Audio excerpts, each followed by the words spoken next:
Hello friends, welcome to our channel again. In this video I am going to show you Samsung laser printer Express M2071F. How to disassemble the printer.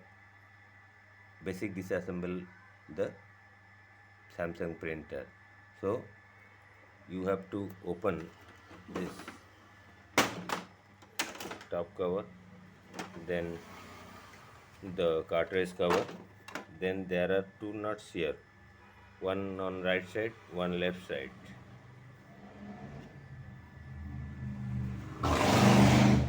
Two nuts is there, one in the left side, one in right side, but you have to open the paper tray.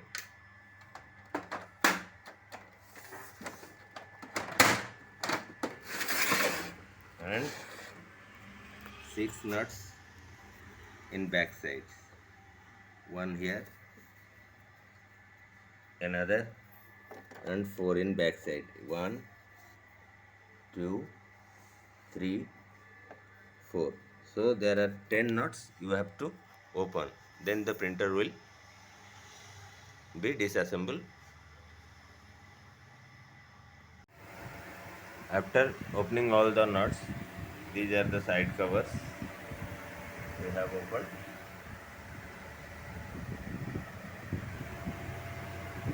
Samsung Express F2071F.